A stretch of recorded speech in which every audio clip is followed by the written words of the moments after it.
Defense Updates has started History series. In this series, we will look back into the past, learn about important strategic events and war facts. Number 5.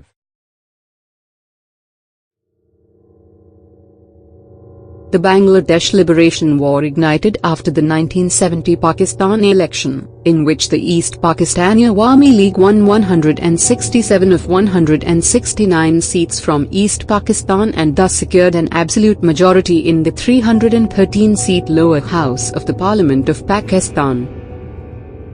Awami League leader Sheikh Mujibur Rahman claimed the right to form the government. After the leader of the Pakistan People's Party, Zulfikar Ali Bhutto, refused to yield the premiership of Pakistan to Mujibur, President Yahya Khan called the military, dominated by West Pakistanis, to suppress dissent in East Pakistan. A widespread genocide against the population in East Bengal forced India to accept around 10 million refugees in 1971.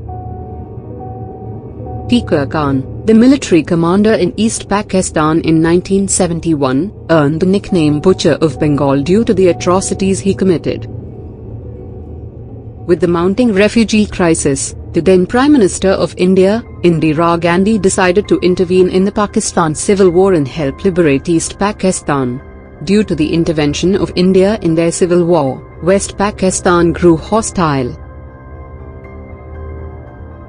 Number 4.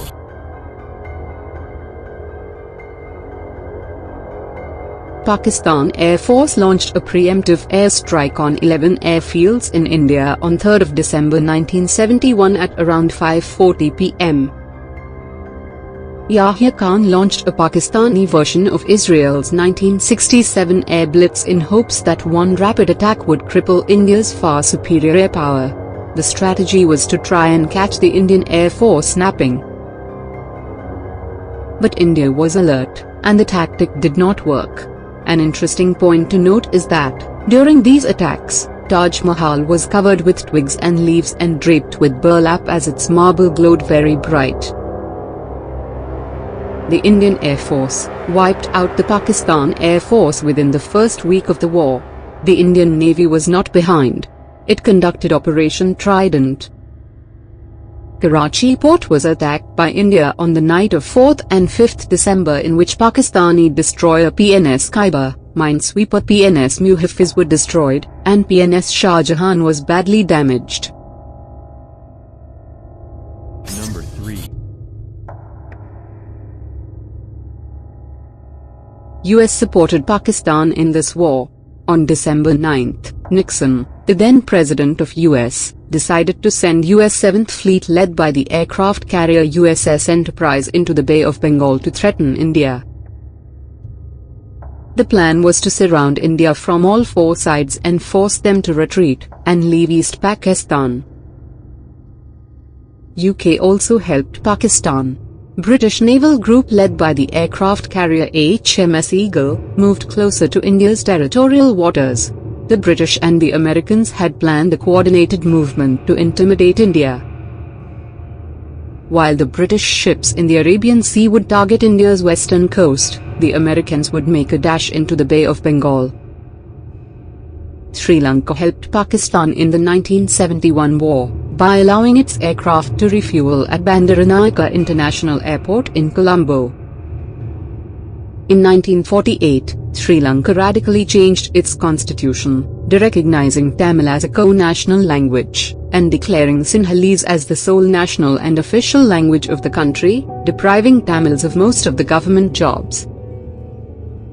Indian government repeatedly warned the Sri Lankan government, but they didn't pay any heed to Indian warnings. India-Sri Lanka relations were sailing through stormy waters. Due to this scenario, Sri Lanka helped Pakistan. The Soviet Union sympathized with the Bangladeshis and supported India. The USSR gave assurances to India that if a confrontation with the United States or China developed, it would take countermeasures. This assurance was enshrined in the Indo-Soviet Treaty of Friendship and Cooperation signed in August 1971. the Soviet Navy dispatched 2 groups of cruisers and destroyers and a submarine armed with nuclear missiles to help India. The Russian maneuvers helped thwart the move of US-UK combine. A long-standing ally of Pakistan, China was encouraged by US to mobilize its armed forces along its border with India. However, due to lack of dominant position on the Sino-Indian border, and fear of possible backlash from USSR, China did not intervene.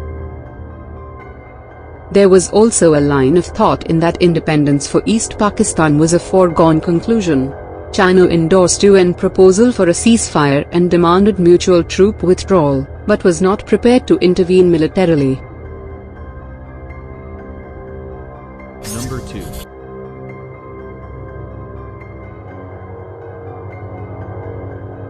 US downplayed the deteriorating refugee situation. US was close to Pakistan and had taken a very hostile stand towards India, as India was an ally of USSR. This hostile aggressive stand taken by Nixon was sought to be justified under the false premise that Indira Gandhi was right from the beginning determined to attack East Bengal. This, however, was a lie, and Nixon knew very well that she had tried her best to avoid confrontation with Pakistan. As a matter of fact, Indira Gandhi tried her best to persuade Nixon to intervene at an early stage to help her do so. In July 1971, Kissinger had a stopover in India on his secret visit to China. At that time, mass fleeing from East Pakistan and terror by the Pakistan army were creating havoc in West Bengal and the rest of the country. She, therefore, invited Kissinger for a private breakfast to be able to discuss the matter urgently. However, on the previous evening, Mrs. Indira Gandhi telephoned General Manekshaw, Indian Army Chief, and told him that she would like him to come and meet her at breakfast the next morning. She did not disclose as to who her other guests were. She further told the general that when he comes for breakfast, he should come in army uniform. So, General Manekshaw went for breakfast in full uniform, and soon they were joined by Kissinger. At that meeting, Mrs. Indira Gandhi was persistent in asking Kissinger to plead with Nixon that he should try to restrain Pakistan from what was being done in East Pakistan. She explained that because the conditions there were becoming intolerable, it was almost becoming impossible for India to remain silent. Kissinger, however, went on dodging and would not really give a straight answer. Mrs. Gandhi, however, still insisted, but to no avail. Kissinger would not give any assurance that Nixon would do something about it. At that time she stood up and, pointing towards the general, who was in full military uniform, told Kissinger that if the US government and US President cannot control the situation, then I am going to ask him, meaning the general, to do the same. There was stunning silence for a minute, and the sharp message was conveyed to Kissinger in a very stark manner. As a matter of fact, the general was himself surprised and suddenly understood the purpose as to why he had been asked to come in uniform rather than in civilian clothes at apparently a harmless meeting at breakfast. Number 1.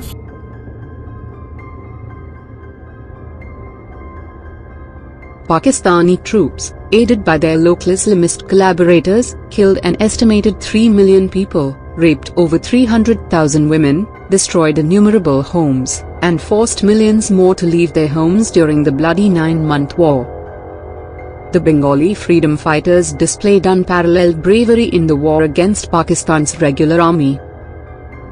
Lasting just 13 days, it is one of the shortest wars in history. Approximately 90,000 prisoners of war, including Pakistani soldiers and their East Pakistani civilian supporters, were taken by India. It's the largest capitulation since General Paulus' surrender at Stalingrad in 1943 in World War II. It was also one of the most swift victory in history. 6-day war fought between June 5 and 10, 1967 by Israel against the neighboring states of Egypt, Jordan, and Syria can be compared to this victory in swiftness. Thanks for watching. Subscribe for more videos like this. Hit the like button if you find the video interesting. Kindly provide your feedback in the comment section, this will help us improve.